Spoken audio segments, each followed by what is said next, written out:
Now, as far as musicians go, our first guest is quite simply one of the world's greatest rock stars. She found global fame as the frontwoman of Fleetwood Mac, one of the best-selling rock supergroups of all time, which really is no surprise when you have hit songs like this in your back catalogue.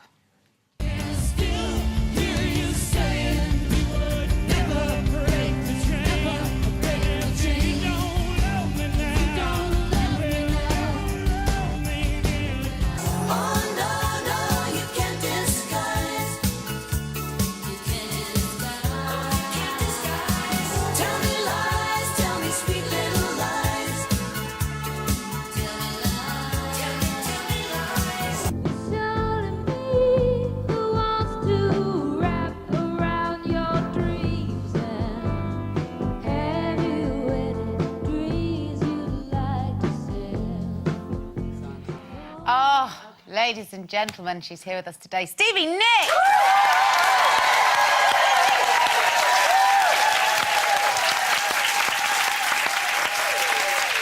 What kind of memories do those songs evoke for you? Because actually, you're one of those bands that we can pin memories to all of your songs, but what are yours? Me too. What was going on with Lindsay and I was exactly what are in those songs. So when I see them, then I go right back to what was happening at that time. Are they always happy? Happy times? Not always happy, but now I can look at them and see a lot more fun and happiness in them than I think I did when they were actually happening. You know, so now they're precious. At the time they were happening, they were just crazy. Well, yeah, you two were so turbulent, but it created great art, didn't it? So it was kind of like great tragedy, no great pain, art. no gain. Yeah. Does it feel like does it feel like it was yesterday to you when you look there? Are you straight back there? Yeah. Oh, that's Absolutely. fantastic. Yeah, because you know when you see a photograph, then that's great, but you can go back a little bit. But when you see it on film, then that really creates it. Then you really are right back in, remembering kind of what you were wearing and remembering those earrings, and you know then you really it brings it back. And what about now? How do you feel it's changed now? Do you like it still? Like that business? Singing? I love it. Do you still? She goes singing. I do? I love it. Do you? Otherwise, I wouldn't still be doing it. No. I would have, you know, moved on to some other artistic kind of endeavor. Yeah, of course. Yeah. So I love it, and I love performing. I'm a performer, you know. We're all talking about Beyonce. You're a performance artist. If you're a performance artist, you're going to have a lot of trouble giving it up because that's what you love to do since you were in the 2nd grade. Yeah. If you're just you know, like Christine McVie, she's a pianist and she wanted to be one of the boys. So she wanted to be over there on the side. She was not at all unhappy when Lindsay and I came into the group and came in as lead singers because she didn't want to be out there with a microphone. She didn't want to do that. She didn't want to dance, and she wanted to play, and she wanted to be one of the guys. And in a good way, because she was the only girl that was the great musician that was one of the guys and that was as much respected as like the Eric Claptons, you know, and the Lindsey Buckinghams and the Mick Fleetwoods. She was one of them. So she didn't want to be. She didn't want to be doing that. Well, you get you're the focus of attention if you're in the front. Yeah, aren't you? she didn't want that. How do you feel about that? Is that Well, something... I love it because again, I'm a performance artist also.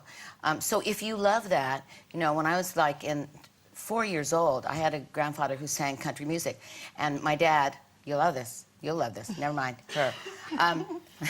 We owned a bar that was right across the street because my dad started working for Canadian Labatt's and Lucky Lager Beer when I was like really 3 years old.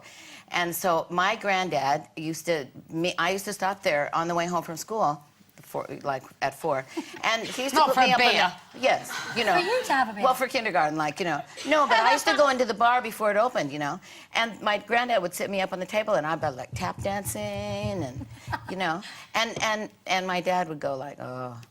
You were always going to do what you do. Yeah, pretty much. Well, last night, Hayley has emailed in. She was in Hyde Park watching you with the great Rod Stewart. She said, "How was it for you?" It was great. The only thing that wasn't great was the sun, the magnificent English sun that never showed itself for 3 weeks while I'd been here. That was just like this, and it was so bright that I was, you know, it was so disconcerting because it was so bright I couldn't see. But the concert was fantastic. I just kept putting my hand in front of it, which you can cover the sun with your hand. It was fantastic, and we don't play that monstrous of shows that often. We play 8 to 10,000, 10,000 to 15,000 people. That's way more than that. So that energy coming up off that energy is huge. And it's spectacular. I mean, there's no getting, you can't You can't beat it, really. So it was fantastic. And really, I just wanted to come over here and play. So, you know, my record comes out tomorrow. Yes, we new played record. yesterday. I mean, no, tomorrow. Today. Yeah. The record comes out today. Hey. I'm jet lagged Today still. or tomorrow? Right. It comes. It's is actually today out Monday? today. Yeah, Today's today's Today's Monday. Monday. Okay, it comes out today. But yesterday, it was coming out tomorrow. Yeah. That would make sense. That's right. Dyslexic, right? Yeah. So, It's out. So it's out, right. So we wanted, you know, I wanted to go on stage yesterday and just be completely rocking and fantastic. And because the record was coming out the next day. Right. So anyway, you know, so I think it happened. It's called, what is it called? It's in your dreams.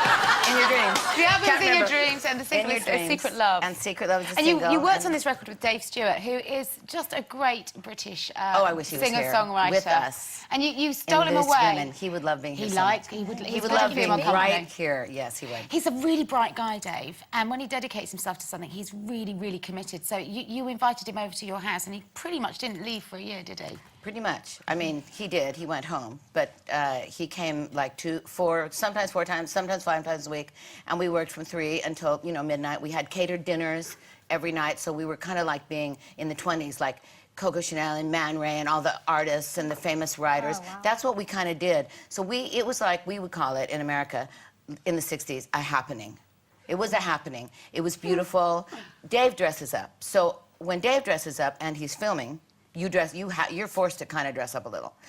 Or you look really See, my dowdy son's next like to that. Dave, So you know? the first thing in the morning, he's got a camera in your face. Yes, he does. But And Stevie, did I you could not- have turned that down. Can I say, you wrote poetry, you write a lot of poetry. yes. And as a performer, which is very extrovert, I'm fascinated that then that's very introverted. And Dave Stewart, actually, didn't he start you off with poetry the first I time? gave him 40 pages of poetry in January 2010. And he actually, surprised to me, read it. I was so That's thrilled why he and didn't so leave, honored, Stevie. you know. Sat there reading the thing. read it. And so he came over 2 weeks later and he said, basically, he's got his guitar around his neck and he's like, all right, I like this poem. And I'm like, you do, really? You read it? You actually read it. And so he says, okay, let's go. And it's like, dun, dun, dun, dun, dun, dun, dun, let's go. And I'm like kind of sing-songy reading my poem. And all of a sudden, in about 10 minutes, we had written a really fantastic song. Well, here it is. We've got a clip from the video. So this is what started as a poem and ended up as sweet, beautiful music. Well, we already passed it, I cried. Ooh, listen to me, my secret love secretly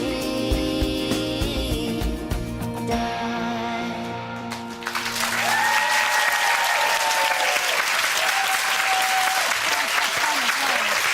You what? Stevie said she was twirling her own batons in that, Oh, weren't you? really? That's again, my mom taught me when I was like really so little, I don't even remember her teaching me. But I'm a really good baton twirler.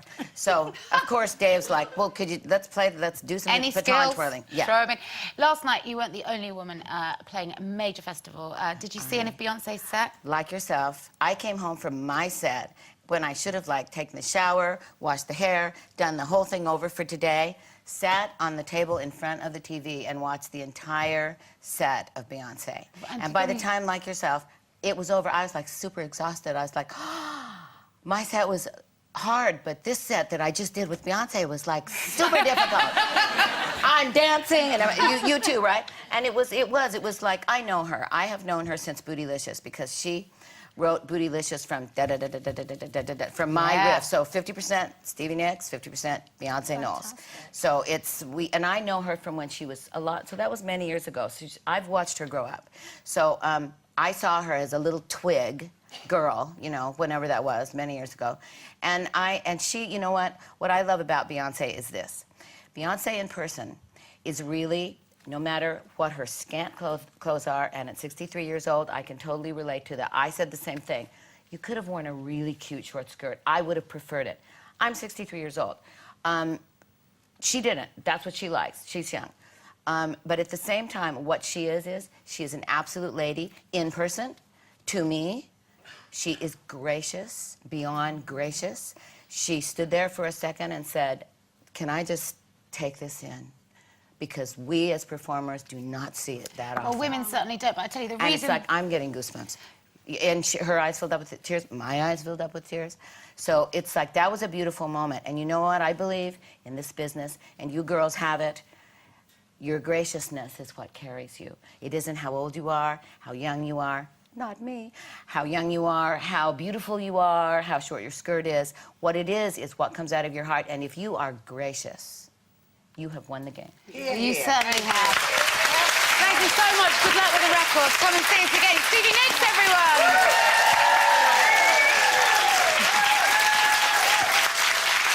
Okay, break time, but stay with us because David Schwimmer's on his way. We're back soon.